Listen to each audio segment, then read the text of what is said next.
I didn't think a simple family group chat could destroy years of loyalty, but that's exactly what happened. It all started with a single message that popped up one evening while I was finishing up work. My phone buzzed, and I saw our family group name, Fam Jam.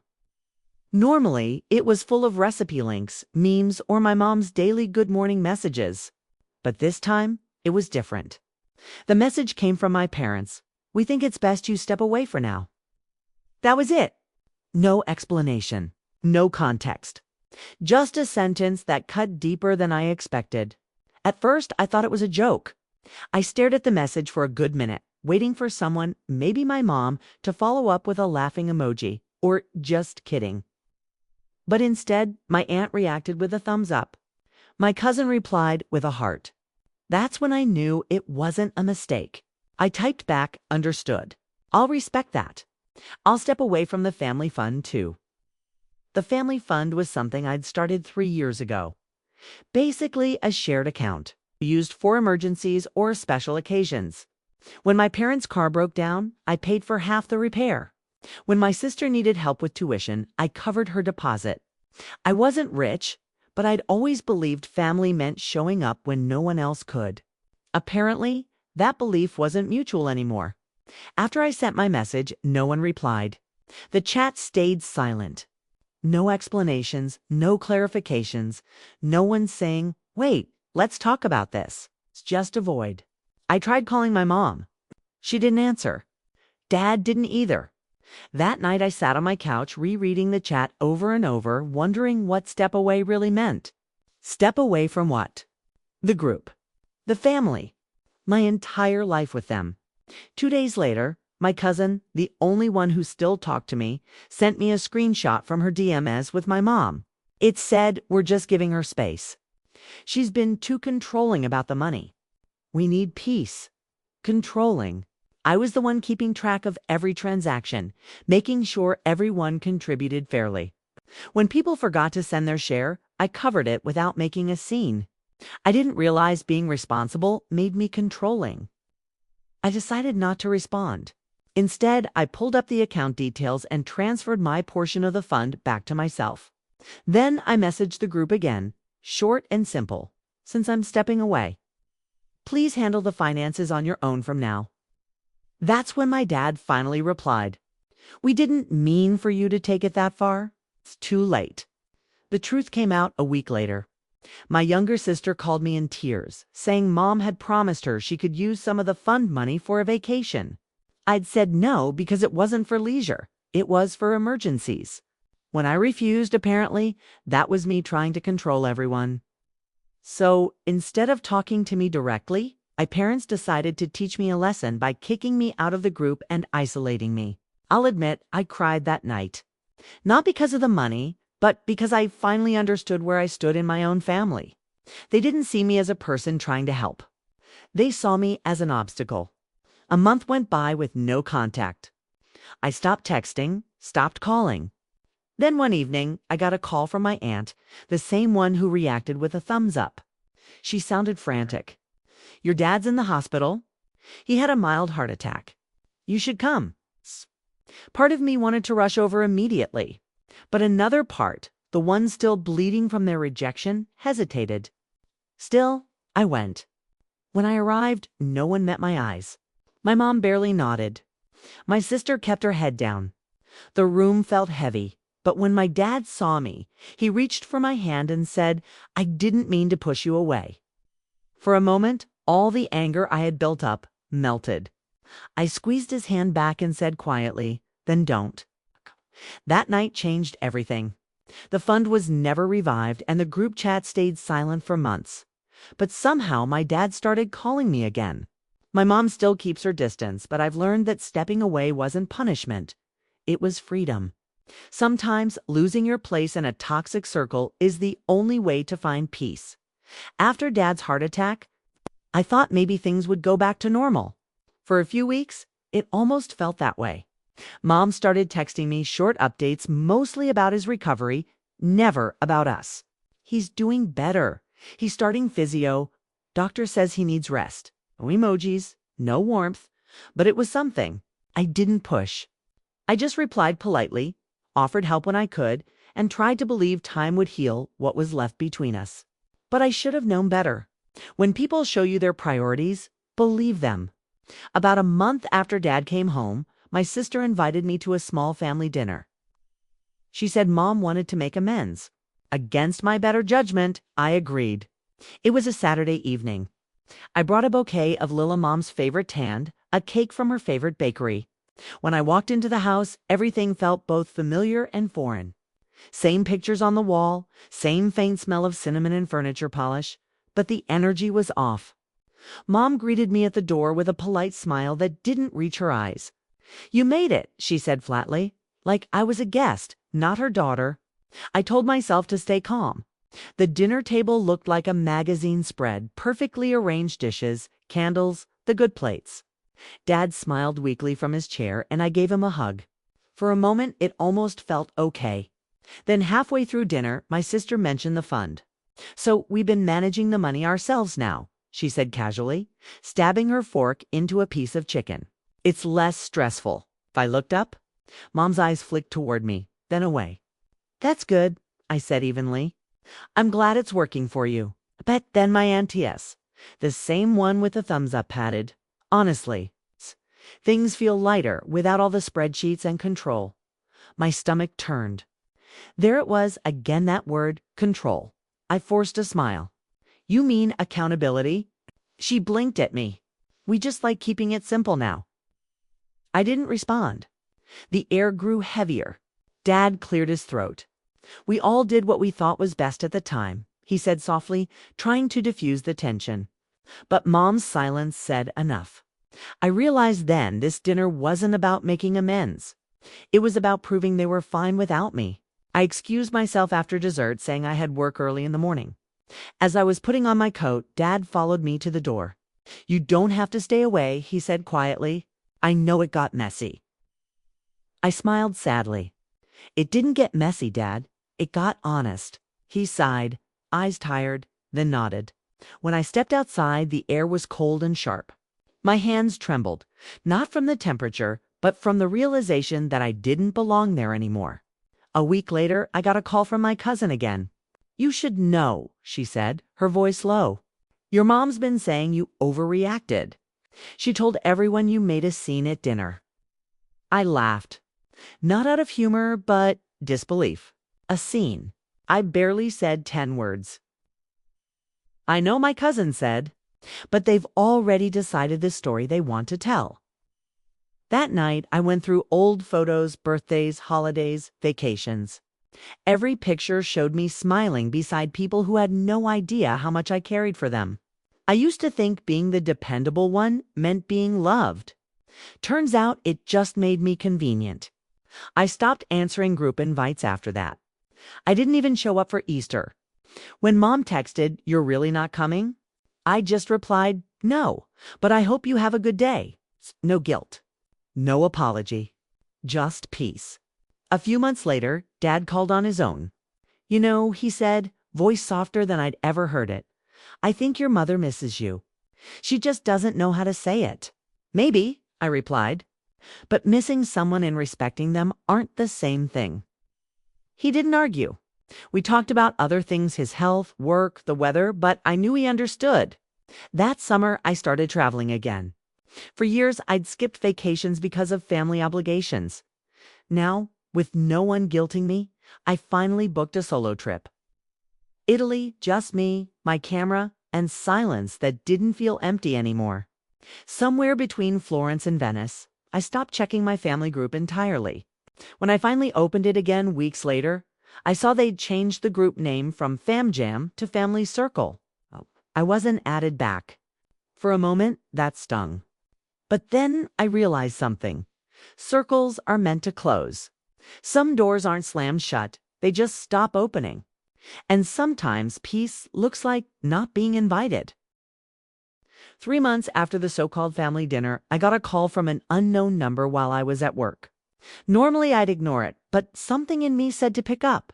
"Hello," I said cautiously. "Is this Ms. Green?" a voice asked. "Yes. Who's calling?" "This is Detective Harris from the county police."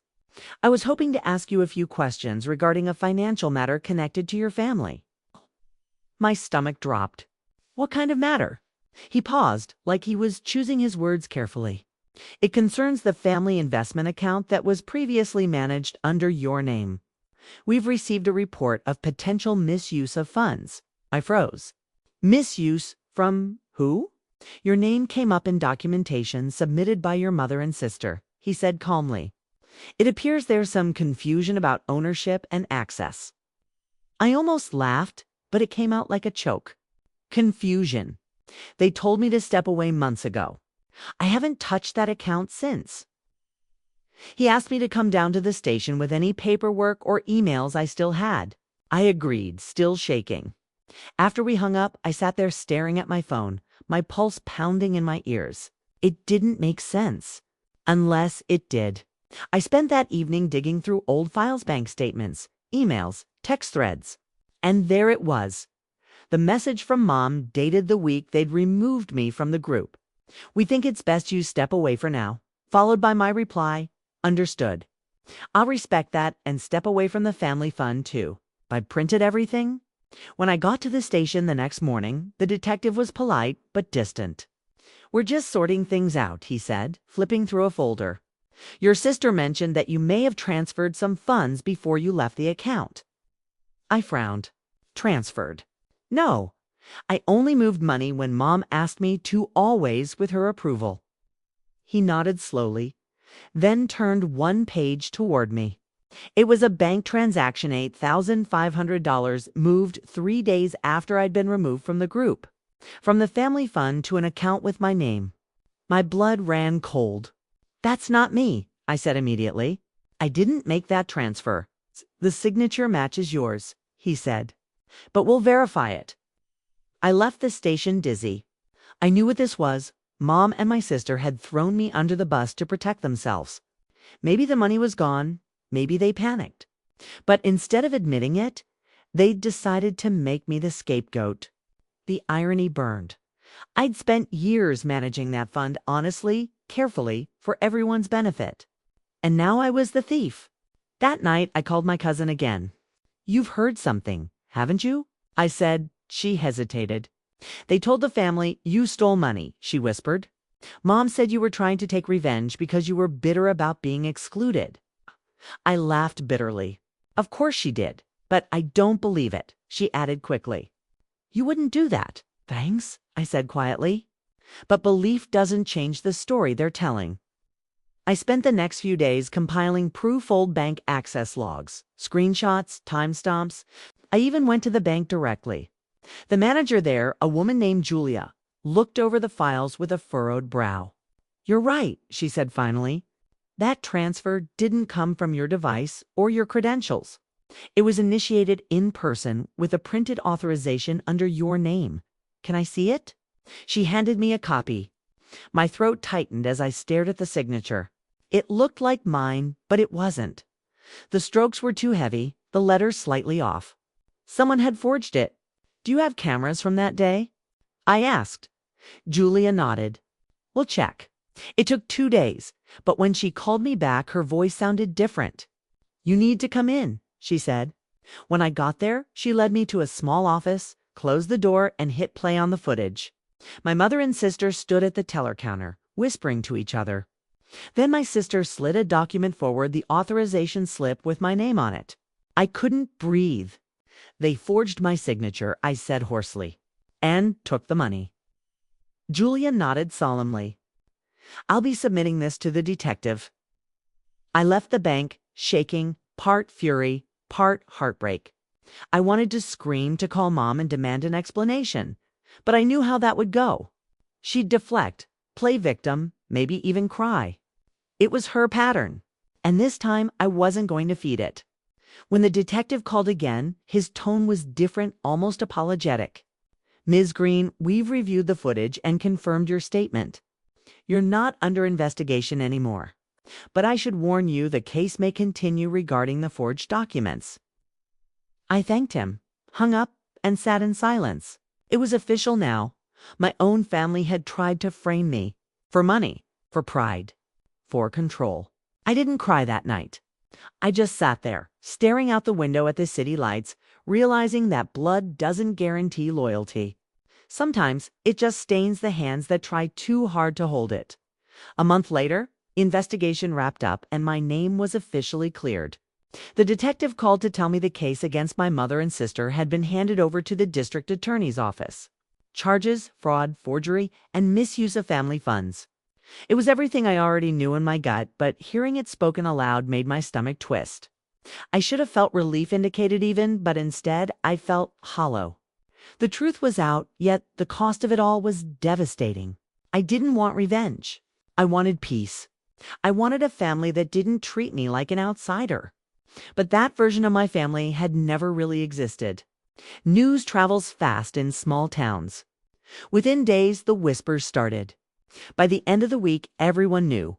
My phone lit up constantly with calls and messages from relatives I hadn't spoken to in years. Some wanted to check on me. Others just wanted details, gossip disguised as concern. I ignored most of them. But one call I couldn't avoid. My Aunt Linda. She was the same aunt who had reacted to that cruel family message with a thumbs up emoji. It's the one that started all this. "You could have handled this privately," she said coldly. "Do you have any idea what you've done to your mother's reputation?" I let out a humorless laugh. Her reputation.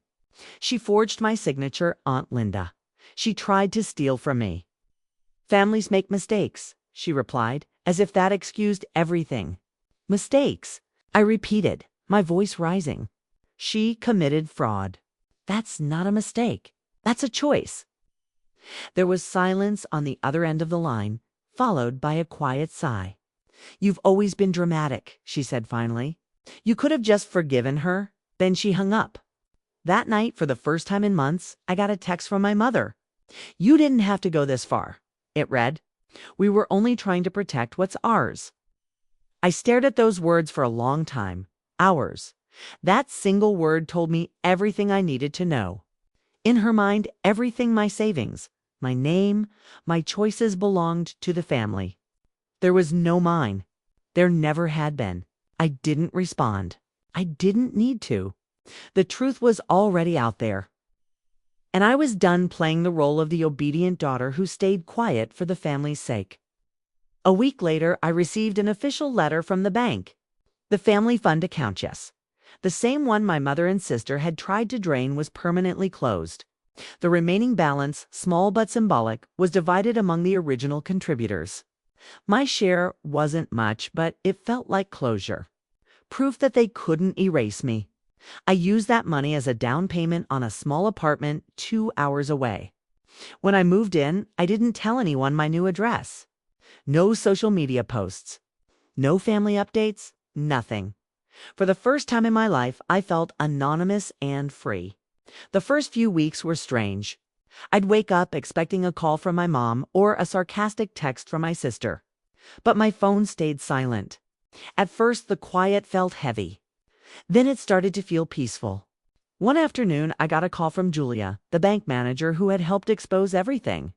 "We're implementing new verification protocols because of your case," she told me. "You've probably saved a lot of people from going through something similar." Her words hit me harder than I expected.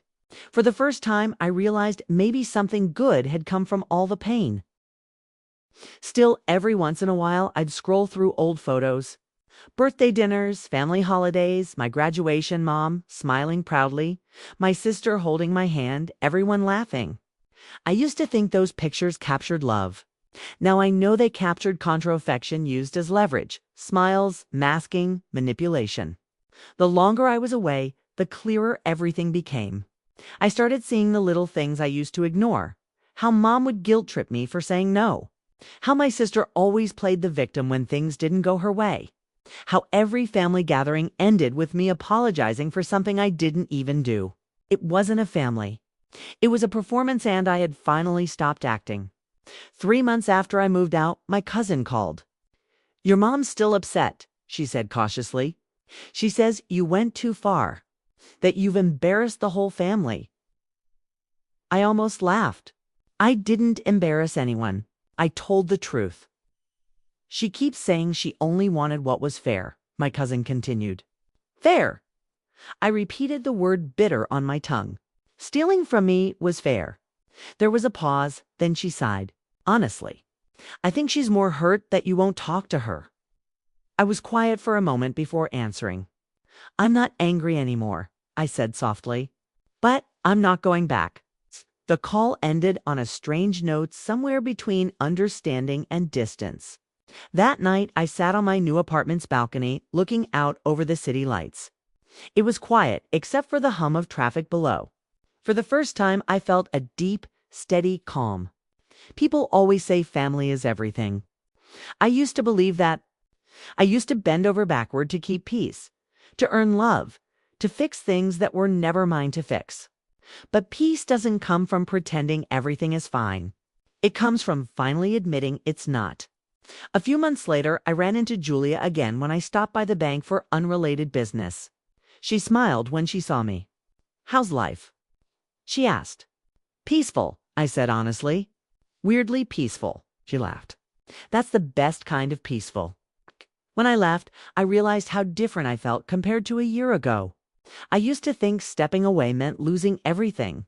But sometimes stepping away means saving yourself before you're completely gone. Mom still tries to reach out, occasionally texts on birthdays. Short voicemails that say things like, "Hope you're doing well." I don't block her, but I don't reply either. Some wounds don't heal because they shouldn't. Some teach you where to stop giving pieces of yourself away. I used to think family meant loyalty at all costs. Now I know it means respect, and once that's gone, so is the bond. I may have walked away from them, but for the first time, I didn't walk away from myself.